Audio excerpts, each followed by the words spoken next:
অশান্ত বাংলাদেশের সংখ্যালঘুদের উপর অত্যাচারের ঘটনার মাঝেই নতুন করে উদ্বেগ ছড়ালো বাংলায়। জানা গিয়েছে, বাংলায় সক্রিয় ছিল নিষিদ্ধ জঙ্গি সংগঠন আনসারুল্লাহ বাংলা টিম। এই জঙ্গি সংগঠন কিন্তু বাংলাদেশে নিষিদ্ধ ছিল। রাজ্য পুলিশের এসটিএফ গোপন খবর পেয়ে কাজ করছিল। এর উপর অসম পুলিশের এসটিএফ থেকে ইনপুট পেয়ে 18 ডিসেম্বর বুধবার মুর্শিদাবাদের হরিহর পাড়ায় হানা দেয় পুলিশ। সঙ্গে ছিল অসম পুলিশের এসটিএফও। সেইখান থেকে মিনারুল শেখ এবং মোহাম্মদ আব্বাস আলীকে গ্রেপ্তার করা হয়। এই দুজনকে ট্রানজিট রিমান্ডে অসমে নিয়ে গিয়েছিল অসম পুলিশের এসটিএফ। এদের বাড়িতে তল্লাশি চালিয়ে প্রচুর নথি উদ্ধার করেছে পুলিশ। জানা গিয়েছে, ধৃতদের মধ্যে মিনারুল শেখ কিছুদিন আগেই একটি মাদ্রাসা খুলেছিল, সেখানে বেশ কয়েকজন পড়তে আসতো। আর মোহাম্মদ আব্বাস আলী পক্সো মামলায় অভিযুক্ত ছিল, সে ওই মামলায় জেলও খেটেছে। এডিজি দক্ষিণবঙ্গ সাংবাদিক বৈঠকে জানিয়েছেন, এই দুজনের কাজ ছিল মূলত মুর্শিদাবাদ ও আলিপুরদুয়ার থেকে তাদের ছেলেদের সংগঠনে যোগ দেওয়ানো। এদের উদ্দেশ্য ছিল অস্ত্র সংগ্রহ করা, স্থানীয় যুবকদের উদ্বুদ্ধ করে সংগঠনে টানা, চিকেন স্নেকে নাশকতামূলক কাজ করা। ধৃত মোহাম্মদ আব্বাস আলী যে মাদ্রাসা চালাতো, সেখানেও নাশকতার বিষয়ে মগজ ধোলাই করা হতো কিনা সে বিষয়ে স্পষ্ট করে কিছু না জানালেও বিষয়টি উড়িয়ে দিচ্ছে না পুলিশ। আর এই নিয়ে এডিজি দক্ষিণবঙ্গ কি বলেছেন আমরা শুনব।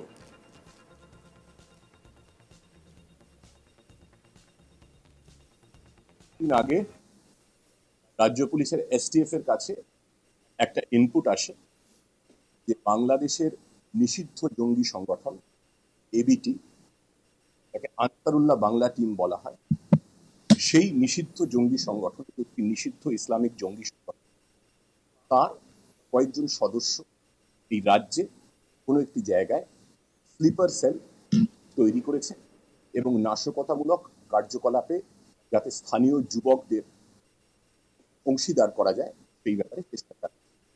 এই ইনপুটটার ওপর রাজ্য পুলিশের এসটিএফ কাজ করছিল।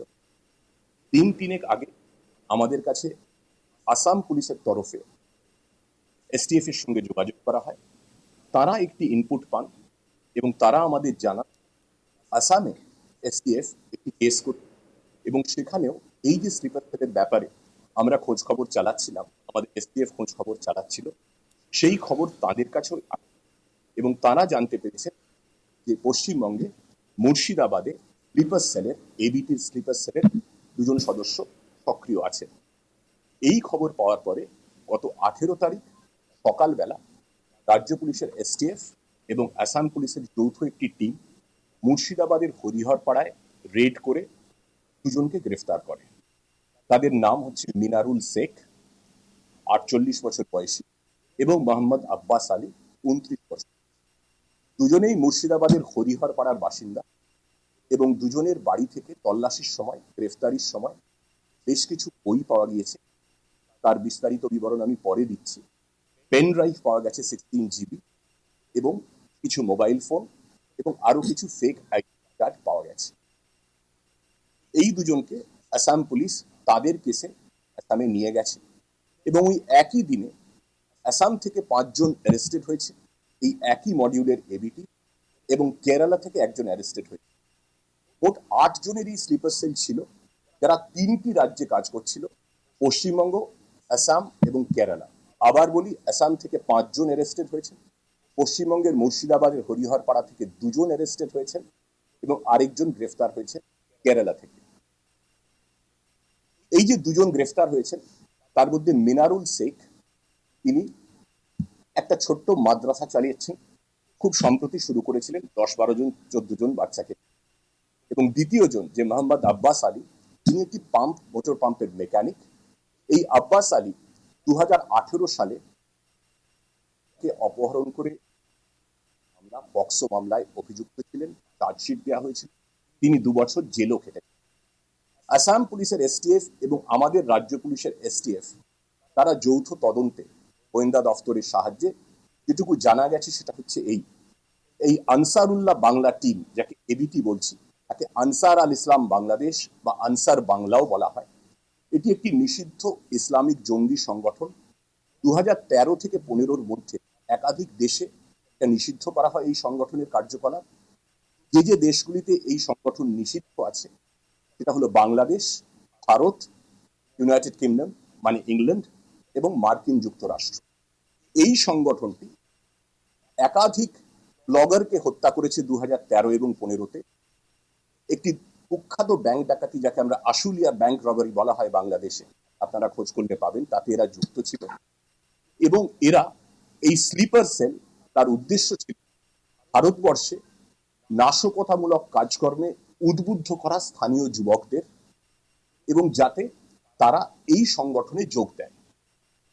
এবিটির এই যে স্লিপার সেলের যে সদস্যরা, এদের কাজ ছিল মূলত দুটি জায়গা থেকে স্থানীয় যুবকদের এই সংগঠনে টেনে আনার কাজটা করা। একটা মুর্শিদাবাদ, একটা হচ্ছে আলিপুরদুয়ার। এবং আমরা প্রাথমিক জিজ্ঞাসাবাদে বা আসাম পুলিশের থেকে পাওয়া তথ্যের ভিত্তিতে যেটুকু আমরা আপাতত জেনেছি, এখনো তদন্ত চলছে, অনেক জিজ্ঞাসাবাদ বাকি। আমাদের এসটিএফ এর সদস্যরা আসামে পৌঁছে গেছেন, যৌথ জিজ্ঞাসাবাদ হবে, তারপর আমরা এদের কার্যকলাপের বিস্তৃতি সম্পর্কে আরো জানতে পারব। কিন্তু প্রাথমিক যেটুকু জানা গেছে, এদের উদ্দেশ্য ছিল অস্ত্র জোগাড় করা, যেটা বললাম স্থানীয় যুবকদের উদ্বুদ্ধ করে সংগঠনে টানা, এবং চিকেন স্নেক যেটা আমরা বলি, শিলিগুড়ির উত্তরবঙ্গের যে করিডরটা আছে, যেটা উত্তর পূর্বাঞ্চল ভারতের সঙ্গে যোগাযোগ স্থাপন করে, যেটা চিকেন স্নেক বলি আমরা, সেই সেভেন সিস্টার্স উত্তর পূর্বাঞ্চলের 7টি যে রাজ্য আছে, শিলিগুড়ির সঙ্গে যে যোগসূত্র চিকেন স্নেক, সেই অংশটিকে তাদের নাশকতামূলক কাজকর্মের সক্রিয় এবং নেপথ্যে থেকে দুভাবেই, স্লিপার সেলের মাধ্যমে এবং গোপনে অস্ত্র সংগ্রহের মাধ্যমে ভারত বিরোধী কার্যকলাপে আরো বেশি সক্রিয় হয়ে ওঠা। এইটুকু তথ্য আমরা আপাতত পেয়েছি। আরো বিস্তারিত জিজ্ঞাসাবাদ চলছে। যেরকম বলেছি, রাজ্য পুলিশের এসটিএফ এবং অসম পুলিশের এসটিএফ মিলে এই রেডটা সফলভাবে করা হয়েছে, এবং বাংলাদেশের যে জেবিটি, এবিটি এবং জামাতুল মুজাহিদিন, তারই একটা স্প্লিন্টার গ্রুপ হচ্ছে এই আনসারুল্লাহ বাংলা টিম।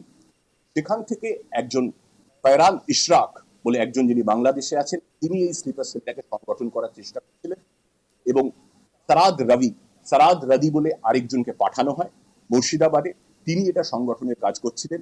এই সাদাদ রাদি, তিনি ধরা পড়েছেন আসাম পুলিশের হাতে, আসাম থেকে। আর আমাদের এখান থেকে মুর্শিদাবাদে দুজন সদস্য, যাদের নাম বললাম, মিনারুল শেখ এবং মোহাম্মদ আব্বাস আলী, এই দুজনে ধরা পড়েছে। আপাতত এইটুকুই আমাদের কাছে তথ্য আছে, যেটা আপনাদের সঙ্গে ভাগ করে নিলাম। এইটুকুই বলতে চাই যে পশ্চিমবঙ্গে যে কোনো জায়গায় কোনো ধরনের পশ্চিমবঙ্গের অঞ্চলকে, পশ্চিমবঙ্গের মাটিকে ব্যবহার করে ভারত বিরোধী, দেশ বিরোধী কোনো ধরনের সন্ত্রাসবাদী কার্যকলাপ, যা সাম্প্রদায়িক সম্প্রীতিকে বিঘ্নিত করতে পারে, সে ধরনের সমস্ত ধরনের কার্যকলাপ প্রতিহত করতে এসটিএফ এবং গোয়েন্দা পুলিশ সজাগ আছে। এই ধরনের যে কোনো প্রচেষ্টা, এটা আমাদের একটা সাফল্য, যে কোনো প্রচেষ্টা আমরা রুখে দেব। দেখতে থাকুন আজ তক বাংলা, সাবস্ক্রাইব করতে ভুলবেন না।